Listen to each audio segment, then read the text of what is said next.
Hello, this is Alec Kerr, the Conway Daily Sun, and today I want to talk about the news that it's not even very new news, but I just recently discovered it, that Russell Brand is going to be starring in a remake of Arthur. You know, Arthur. I wish I had a dime for every dime I have.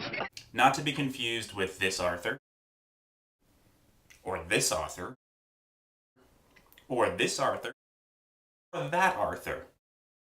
No, rather, this Arthur. Are you a hooker? I forgot.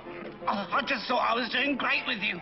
So I'm actually excited about this news, believe it or not, based upon Russell Brand's performance in Get Him to the Greek, which required him to show at least some dramatic abilities as an actor. And he did handle some scenes where you're supposed to feel sympathy for the character. The character's supposed to be a little bit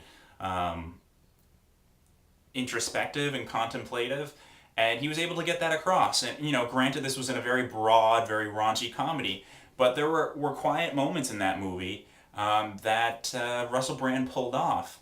And so when I saw this news that he was going to be starring as Arthur in the remake of the 1981 Dudley Moore movie, I was like, you know what, that could work, because really the character isn't much different than the Aldous Snow character from Get Him to the Greek and Forgetting Sarah Marshall, and it could work. So really what is going to make or break this is how it's put together. And so that's where I'm slightly concerned about this, because the screenwriter, he came from writing television on British television, but also he was one of the writers on the Borat and Bruno movies, which has me a little bit concerned because I'm afraid the raunch level on this remake is going to be cranked up several notches. And the original was, it was a PG movie. I mean, and this was PG in 1981, so probably PG-13 by today's standards. But it was a very sweet film. It was a throwback to screwball comedies of the 1930s and 40s, and it was very much part of that tradition. And to raunch it up, I don't know if it would add anything to it. It would have to be done very carefully. And it could work as long as they make sure they keep sight of the heart of the piece and the good-natured feelings of the movie, and don't make the Arthur character into a big caricature. And I really do think Russell Brand could pull the character off. The other casting, at least according to Internet Movie Database, a lot of roles haven't actually been. There's been some casting, but they're not listing who the characters are in most cases. Greta Gerwig, who is in Greenberg, which I haven't seen, but I've only heard good things about, is in the Liza Minnelli role, Linda, who Arthur falls in love with, even though he's engaged to this other woman, Susan, who I'm going to assume is going to be played by Jennifer Garner, even though it's not listed as such on the Internet Movie Database.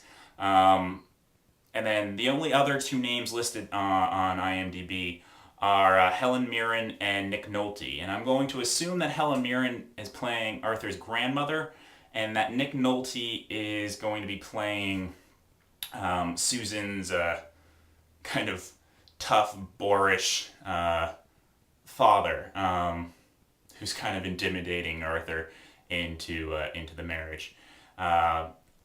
There's a possibility yet, though, that Nick Nolte could be playing the butler role, Hobson, which was originated by Sir John Gielgud. And if that's the case, that doesn't fit at all. But given Nick Nolte and his persona, I'm pretty sure he's going to be playing the father. And so there's no other male cast member listed as of now, so I don't know who's going to be Hobson. If I were to pick, I think the perfect casting would be Alan Rickman. I think he has the dry sarcasm and wit for that character perfect. It would just be ideal. It would really make the movie come together, because in the original it was Dudley Moore and Sir John Gielgud's dynamic that really helped make that movie special. Also, Dudley Moore's dynamic with Liza Minnelli. It was those two components that really were the heart of the movie. But it was Gielgud who really brought something special to it. So I mean, more so than the female lead, the Hobson character, the casting of that is going to be really, really important. So yeah, those are my thoughts on that, and I am actually excited about it, and I'm excited to see how this project progresses. According to IMDb, it's not supposed to be due until 2011, so we got like a year to go. But I'm going to be watching it, watching how this progresses, and I'm hopeful. I really am. So anyway, this is Alec, and keep watching.